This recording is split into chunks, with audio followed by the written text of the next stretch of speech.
Lipoaspiração ou abdominoplastia? Como saber qual que é o mais indicado para o seu caso? Então, primeiramente, se você não acompanha o nosso canal, já clica aqui embaixo, ativa as notificações e curte esse vídeo que sempre nos ajuda a produzir conteúdos cada vez melhores para você. Então essa é uma dúvida muito frequente das pacientes. Elas chegam aqui no consultório e falam: doutor, mas meu caso é só lipo ou meu caso vai precisar de uma abdominoplastia?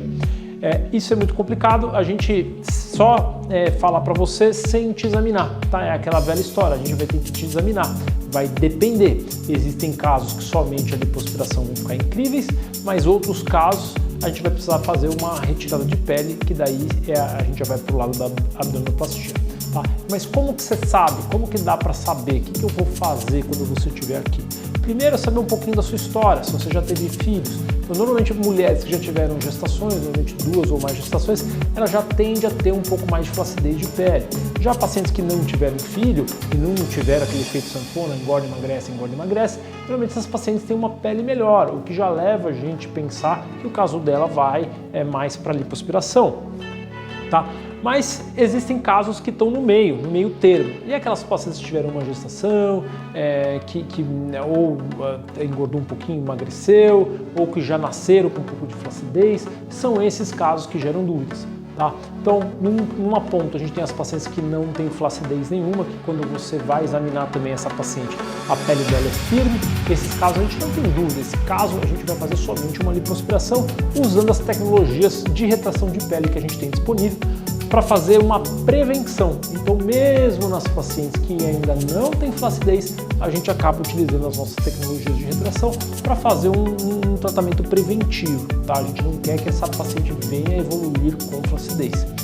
Já as outras pacientes no outro extremo são aquelas pacientes que a gente não tem dúvida que vai precisar de uma abdominoplastia. Quem são essas pacientes? São normalmente aquelas pacientes que já tiveram filho, normalmente mais de um, que têm estrias abdominais, que tem a abertura da musculatura, a famosa diástase. Esses casos a gente não tem dúvida, né? A gente vai precisar partir para uma abdominoplastia. E as pacientes que geram dúvida são as pacientes do meio, que estão ali no meio termo, né? E o que a gente vai fazer nesses casos?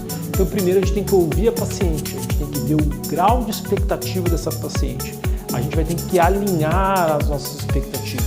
Então, eu vou te dar um exemplo bem simples aqui. Se eu pego uma paciente que tem um pouco de flacidez, tá? Mas não é uma flacidez muito grande, mas ela tem pavor de cicatriz, o que a gente pode propor para ela? A gente pode propor fazer uma lipoaspiração com as tecnologias de retração de pele que existem hoje no mercado, né? E a gente pode garantir para essa paciente que o resultado dela vai ficar incrível, fantástico, maravilhoso? A gente não pode garantir, a gente vai explicar para ela que o resultado tende a melhorar muito sem cicatriz. A gente vai fazer uma lipoaspiração com uso de tecnologia e depois ela vai fazer o que? O tratamento da flacidez, né? O tratamento começa na hora da cirurgia com o uso das tecnologias, mas ela vai continuar tratando essa flacidez com o passar dos anos, fazendo procedimentos dermatológicos. Já outra paciente que você pega, ela está ali também no meio termo, mas aquela paciente, o nível de exigência dela é extremamente elevado, a expectativa dela é muito alta, ela quer ficar com a barriga muito esticada, né? A gente vai conversar com ela e daí a gente vai ter que apresentar as possibilidades, né? Se a gente fizer uma abdominoplastia, com certeza o resultado dela vai ficar melhor, porque vai tirar mais pele, vai tirar esse tecido que está flácido, porém ela vai ganhar uma cicatriz. Se para você tudo bem ganhar uma cicatriz, então com certeza esse vai ser o melhor resultado.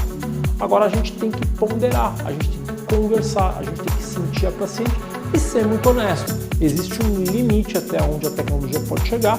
Agora, já nos casos de abdominoplastia, a gente realmente vai tirar todo o excesso de pele possível naquele momento. Então o resultado tende a ser melhor, mas tem a parte ruim, que é uma cicatriz. Normalmente é uma cicatriz que vem aqui embaixo, ela vai de um lado até o outro, tem uma cicatriz no umbigo. Tá? A vantagem de você fazer uma abdominoplastia também é que você vai conseguir fechar a musculatura dela. Então, para aquela paciente que já teve filho, é outra vantagem, porque você fecha a famosa diástase. Tá? Então não tem certo ou errado, tem o que a paciente está disposta, o que faz mais sentido e sempre o que? Alinhar as expectativas. Eu vou dar um exemplo, um caso aqui que aconteceu na minha casa, minha esposa, a gente já operou, tem mais ou menos 8 meses agora, 9 meses, e ela tinha um pouco de flacidez, tá? Mas a gente resolveu fazer somente uma lipoaspiração com definição e fizemos a aplicação das tecnologias de retração. E o caso dela está excelente, ela está muito feliz. Poderia ficar melhor com uma abdominoplastia? Talvez, mas para ela não faz sentido um corte. Ela está bem, ela tem ainda um pouquinho, quando você pega a pele assim, você tem um pouquinho de flacidez, muito discreto. Mas está tudo bem, ela preferiu assim e a gente alinhou as expectativas. Então não tem certo e errado, existe o que? Transparência, existe alinhamento de expectativa, converse muito com o seu médico. E se você quiser conversar comigo, vai ser um prazer deixar seu comentário aqui, eu gosto muito de responder as perguntas de vocês.